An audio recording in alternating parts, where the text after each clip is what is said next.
Welcome to this video presentation here at Wimbledon Carriage Company, and here we have the Volkswagen T-Roc on a 19 plate, as you can see. I'm going to start off firstly by showing you around the outside of the car, and then we'll hop in and run through some of the controls on the inside of it. From the outside you can see it's a 5-door car with alloy wheels and tinted windows. We're going to start off inside its boot space first. As we approach the back of the car, you can see we have reversing sensors and plenty of boot space as well. Okay, so we're just going to work our way back around to the front of the car, and then as I mentioned, we'll hop in and run through some controls on the inside of it from there. Now that we've done a full circle though, you can see the alloy wheels and bodywork are all in fantastic condition the whole way around the car.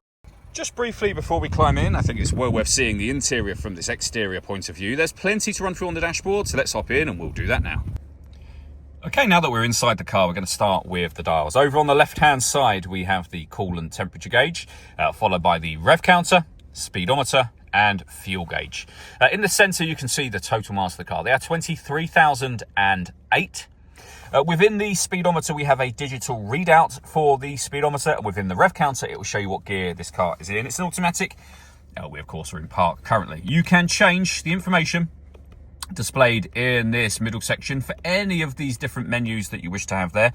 You can also completely change the layout of the dials, all done using the buttons just here. We have our stereo controls, which continue on the left hand side, along with cruise control. This car has adaptive cruise control, so you can hit this button. It's able to maintain its own distance between itself and the car in front, both speeding up and slowing down automatically depending on the car in front's speed. Over into the center next, we have the main touchscreen for the car. So we can access our main menu and anything on that main menu, or you can use the buttons down the left and right hand sides. For example, we have DAB, FM and AM radio. You can listen to your own music under the media heading, and you can see all the different ways you can do that there. And they include Bluetooth audio.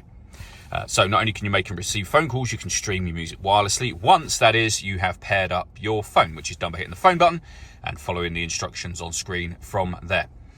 Over on the right-hand side, we can access our satellite navigation, our Android Auto and Apple CarPlay, and we have a car settings menu as well. Below that, you'll find your dual zone climate control. Just above that, first of all, we can change the driving setup of the car to any of the modes you see on screen there. You can turn off your stop and start, your hazard warning lights, and your parking sensors. On the subject of parking sensors, this car also has a full color reversing camera as well. Back to the dual zone climate control, you can adjust the passenger and driver temperature. You can increase and decrease the fan speed. You can determine what direction you'd like the air distributed in. That's your air conditioning now on. Same button to turn it off, or hit auto. The car will then take full control for you to maintain the temperatures that you've asked for, and you can manually override that, put it back on your own settings.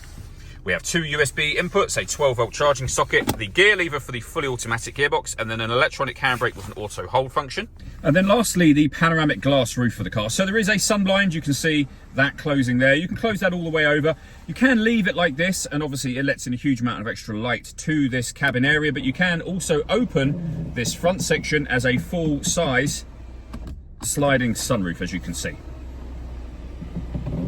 The last thing I wanted to mention is the paperwork we have for the vehicle. Firstly, that is the spare key, so 2 keys in total. The V5 registration document showing it's a 2-owner car from new, and then plenty of service records beneath that also. All that leaves me to say is thank you for taking the time to watch this video. If you'd like to come and see the car for yourself and have a test drive, or you'd like a live bespoke video tour, please feel free to give us a call here at Wimbledon Carriage Company. We'd love to hear from you.